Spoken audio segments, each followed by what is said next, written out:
Bapa dalam pelayanan menara doa.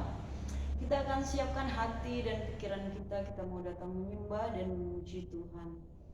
Karena Tuhan baik, Dia luar biasa, Dialah sumber kekuatan di dalam kehidupan kita.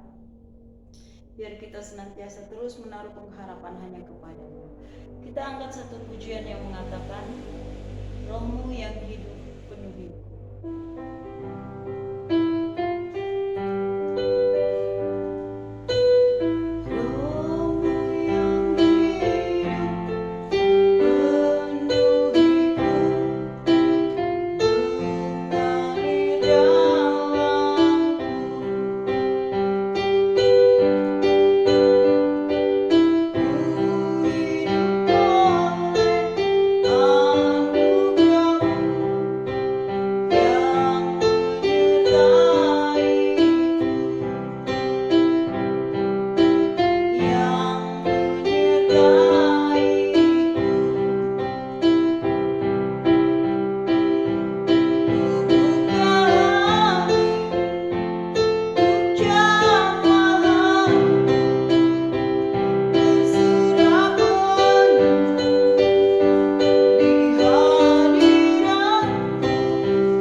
Bapa di surga, sungguh kuasa-Mu lebih besar. Engkau yang sanggup pulihkan kehidupan kami. Engkau yang sanggup memulihkan keadaan kami. Tiada yang mustahil bagi Engkau Tuhan. Percayakan semuanya kepadamu. Percaya Engkaulah sumber pemulihan dalam kehidupan kami. Engkau sumber kekuatan, Engkau sumber mujizat di dalam kehidupan kami. Saat ini kami rindu bersekutu dengan firman-Mu. Ungkapkan rahasia-rahasia firman-Mu, biar itu menjadi kekuatan, awasan dalam kehidupan kami, di dalam kami menjalani kehidupan dan mengiringi dan melayani Engkau. Sehingga hidup kami dari hari ke hari semakin menyenangkan dan menyukakan hati-Mu saja Tuhan, dan kami berbuah-buah bagi kerajaan-Mu. Bungkus kami oleh kuat kuasa darah-Mu Yesus. Semua kekhawatiran kami serahkan kepadamu. Gerakan pasukan malaikat bala tentara sorgawi-Mu berlaksa-laksa berkemah sekeliling kami. Roh Kudus, tolong kami dalam merenungkan bagian-bagian firman-Mu. Tolong kami melewati semuanya dengan penuh kemenangan bersama Engkau, biar kami mendapat hikmat, pengertian, pengetahuan yang daripada-Mu. Terima kasih, dalam nama Tuhan Yesus Kristus kami berdoa, mau bersekutu dengan firman-Mu Tuhan. Haleluya, amin.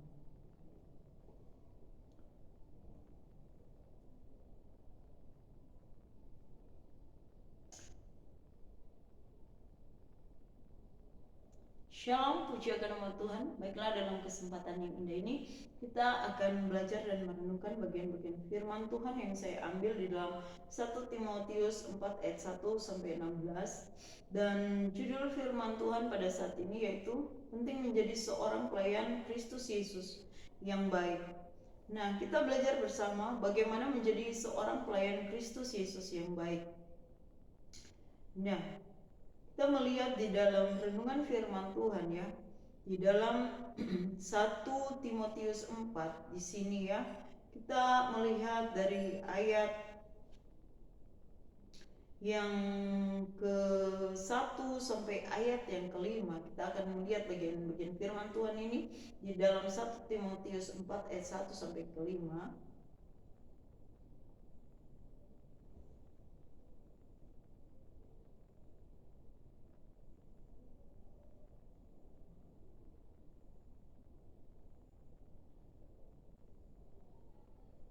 Kita melihat, saya akan bacakan bagi kita. Tugas Timotius dalam menghadapi pengajaran sesat. Tetapi Roh dengan tegas mengatakan bahwa di waktu-waktu kemudian ada orang yang akan murtad lalu mengikuti roh-roh penyesat dan ajaran setan-setan. Oleh tipu daya pendusta-pendusta yang hati nuraninya memakai cap mereka. Mereka itu melarang orang kawin, melarang orang makan makanan yang diciptakan Allah, supaya dengan pengucapan syukur dimakan oleh orang yang percaya dan yang telah mengenal kebenaran. Karena semua yang diciptakan Allah itu baik, dan suatu pun tidak ada yang haram jika diterima dengan ucapan syukur, sebab semuanya itu dikuduskan oleh firman Allah dan oleh doa. Ayat 6. Dengan selalu mengingatkan hal-hal itu kepada saudara-saudara kita, engkau akan menjadi seorang pelayan Kristus Yesus yang baik, terdidik dalam soal pokok-pokok iman kita dan dalam ajaran sehat yang telah kau ikuti selama ini. Jadi untuk menjadi seorang pelayan Kristus Yesus yang baik, dikatakan di sini selalu mengingatkan hal-hal itu kepada saudara-saudara kita. Apa hal-hal yang harus kita ingatkan kepada saudara-saudara kita? Kita sudah melihat dan membaca dalam ayat 1 sampai 5 di situ. Di situ dikatakan, tetapi Roh dengan tegas mengatakan bahwa di waktu-waktu kemudian ada orang yang akan murtad lalu mengikuti roh-roh penyesat dan ajaran setan-setan. Jadi untuk menjadi seorang pelayan yang Kristus Yesus yang baik di dalam pemberitaan kita, kita harus mengingatkan sesama orang percaya untuk bagaimana mereka hidup. Jangan sampai mereka murtad dan mengikuti roh penyesat dan ajaran setan-setan. Berikut dikatakan, tipu daya pendusta-pendusta yang hati nuraninya memakai cap mereka. Jadi jangan kita mengikuti tipu daya pendusta-pendusta yang hati nuraninya memakai cap mereka. Berikut, karena mengapa ya, orang-orang yang ikut Yesus itu adalah orang-orang yang jujur, orang-orang yang berkata benar, ya seperti itu ya. Karena Tuhan Firman Tuhan mengajarkan kalau ya katakan ya, kalau tidak tidak. Lebih daripada itu dari mana? Dari kuasa kegelapan. Jadi orang-orang yang telah dipanggil oleh Tuhan, kita adalah hamba-hamba kebenaran. Kita selalu berkata jujur dan benar ya di hadapan sesama, apalagi di hadapan Tuhan yang melihat kehidupan kita. Berikut ayat 3. Mereka itu melarang orang kawin, melarang orang makan makanan yang diciptakan Allah, supaya dengan pengucapan syukur dimakan oleh orang yang percaya, yang telah mengenal kebenaran. Karena semua yang diciptakan Allah itu baik, dan suatu pun tidak ada yang haram jika diterima dengan ucapan syukur. Jadi bukan apa yang masuk ke dalam tubuh kita yang menajiskan, tapi apa yang keluar itulah yang menajiskan ya. Mengapa? Karena apa yang keluar dari mulut itu berasal dari hati. Nah, dikatakan makanan, dikatakan dalam ayat 5, sebab semuanya itu dikuduskan oleh firman Allah dan oleh doa. Jadi makanan kalau kita berdoa itu dikuduskan oleh firman Allah dan oleh doa. Jadi itu apa yang masuk dalam mulut kita bukan itu yang menajiskan, itu tidak mengharapkan kita, tapi apa yang keluar dari mulut itu dari hati, itulah yang menajiskan seseorang. Oleh sebab itu untuk menjadi seorang pelayan Kristus Yesus yang baik, dikatakan selalu mengingatkan hal-hal itu kepada saudara-saudara kita. Selalu mengingatkan hal-hal itu kepada saudara-saudara kita. Apa yang harus kita ingatkan? Pelajaran yang kita sudah baca dalam ayat 1 sampai ayat 5, itu yang harus kita ajarkan kepada orang-orang percaya, yaitu jangan sampai murtad, jangan sampai mengikuti roh-roh penyesat dan ajaran setan-setan, jangan mengikuti tipu daya pendusta-pendusta yang hati nuraninya memakai cap mereka. Jangan melarang orang kawin, jangan melarang orang makan makanan yang diciptakan Allah, sebab semuanya itu dikuduskan oleh firman Allah dan oleh doa. Berikut bagaimana menjadi seorang pelayan Kristus Yesus yang baik. Dikatakan seorang pelayan Kristus Yesus yang baik, dikatakan dia terdidik dalam soal pokok-pokok iman kita. Jadi seorang pelayan Kristus Yesus yang baik, dia terdidik dalam soal pokok-pokok iman kita dan dalam ajaran sehat yang telah kau ikuti selama ini. Jadi seorang pelayan Kristus Yesus yang baik, dia harus terdidik dalam soal pokok-pokok iman kita dan dalam ajaran sehat yang telah kau ikuti selama ini. Nah, berikut dikatakan ayat 7, jauhilah tahyul dan dongeng nenek-nenek tua, latihlah dirimu beribadah. Latihan badani terbatas gunanya, tetapi ibadah itu berguna dalam segala hal, karena mengandung janji, baik untuk hidup ini maupun untuk hidup yang akan datang. Itu ayat 8 di dalam 1 Timotius 4. Dikatakan ayat 9, perkataan ini benar dan patut diterima sepenuhnya. Itulah sebabnya kita berjerih payah dan berjuang, karena kita menaruh pengharapan kita kepada Allah yang hidup, juru selamat semua manusia, terutama mereka yang percaya. Jadi berikut seorang pelayan Kristus Yesus yang baik, dia adalah seorang pelayan yang menaruh pengharapan penuh hanya kepada Allah yang hidup, juru selamat semua manusia, yaitu siapa? Tuhan Yesus Kristus. Nah, berikut dikatakan, beritakanlah dan ajarkanlah semuanya itu. Jangan seorang pun menganggap engkau rendah karena engkau muda. Jadilah teladan bagi orang-orang percaya dalam perkataanmu, dalam tingkah lakumu, dalam membaca kitab-kitab suci, dalam membangun dan dalam mengajar. Jangan lalai dalam mempergunakan karunia yang ada padamu, yang telah diberikan kepadamu oleh nubuat dan penumpangan tangan, ya. Jadi dikatakan jangan lalai dalam mempergunakan karunia yang ada padamu, yang telah diberikan kepadamu oleh nubuat dan dengan penumpangan tangan sidang penatua. Jadi biarlah seorang pelayan Kristus Yesus yang baik, dia harus selalu mempergunakan karunia ya, talenta yang Tuhan berikan dalam kehidupan dia untuk melayani Tuhan. Ayat 15 dikatakan, perhatikanlah semuanya itu, hiduplah di dalamnya, supaya kemajuanmu nyata kepada semua orang. Berikut dikatakan, perhatikanlah dalam ayat 15, perhatikanlah semuanya itu, hiduplah di dalamnya, supaya kemajuanmu nyata kepada semua orang. Jadi untuk hidup dalam sebuah kemajuan di dalam melayani Tuhan, seorang pelayan Kristus Yesus yang baik. Dia mempergunakan karunia yang ada padanya, yang telah diberikan kepadanya oleh nubuat dengan penumpangan tangan sidang penatua.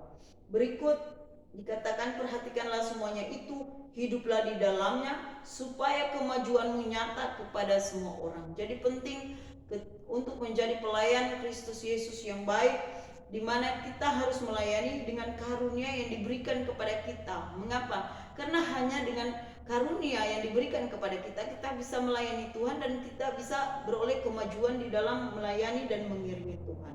Berikut yang bagian ayat 16 dikatakan, awasilah dirimu sendiri dan awasilah ajaranmu, bertekunlah dalam semuanya itu, karena dengan berbuat demikian engkau akan menyelamatkan dirimu dan semua orang yang mendengarkan engkau.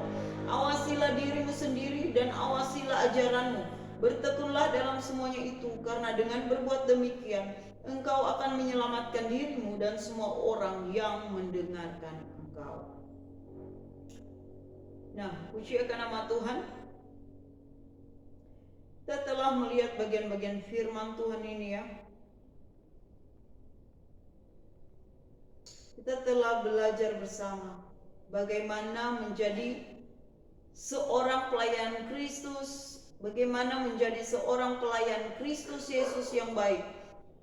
Ya, dikatakan di sana kita sudah melihat beberapa bagian tadi yang telah kita pelajari, di mana kita harus saling mengingatkan saudara-saudara kita ya seiman, bagaimana berperilaku, bagaimana menjauhi penyembahan-penyembahan berhala, roh-roh jahat ya seperti itu. Dan dijauhkan dari semuanya itu, dan jangan melarang orang kawin, jangan melarang orang makan ya seperti itu. Seorang pelayan Kristus Yesus yang baik, dia harus terdidik dalam soal pokok iman kita dan dalam ajaran sehat yang kau ikuti selama ini. Kita sudah belajar dan merenungkan bagian-bagian firman Tuhan tadi ya, dikatakan perkataan ini benar dan patut diterima sepenuhnya.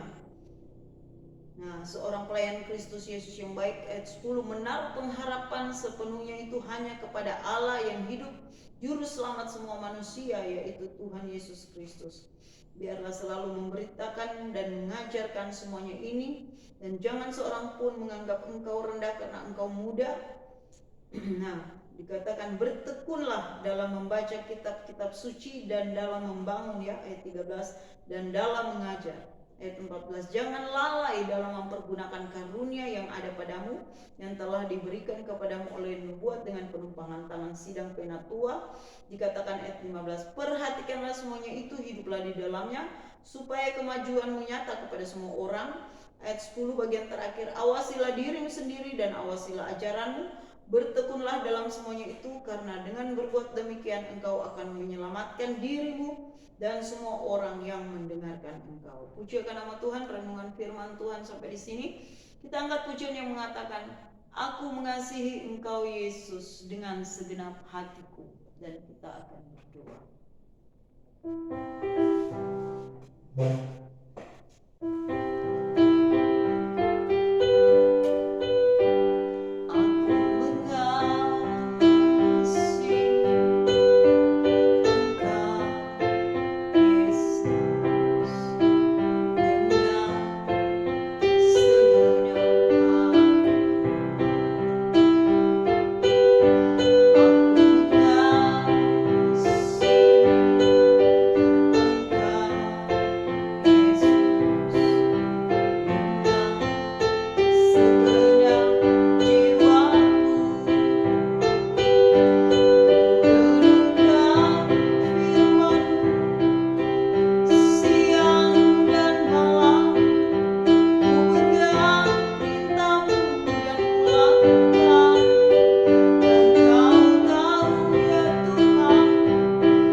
Engkau tahu tujuan hidup kami, biarlah hidup kami menyenangkan Engkau. Pakai kami menjadi alat di tangan-Mu, biar kami menjadi pelayan-pelayan yang berkenan dan menyenangkan hati-Mu saja. Tutup bungkus kami terus oleh kuat kuasa darah-Mu Yesus. Roh Kudus, tolong kami waktu kami melayani dan mengiringi Engkau, biar benar-benar kami menjadi pelayan-pelayan yang terdidik di dalam soal pokok-pokok iman, sehingga bisa mengajar orang lain sesuai dengan firman-Mu, seturut dengan kehendak-Mu, dipimpin dalam rencana kehendak-Mu. Ini doa kami bersyukur, pakailah kami menjadi alat di tangan-Mu, biar kami berbuah-buah bagi kerajaan-Mu. Ini doa kami mengucap syukur buat segala kebaikan kasih-Mu, bersyukur buat firman-Mu Tuhan, di dalam nama Tuhan Yesus Kristus kami berdoa. Haleluya, amin.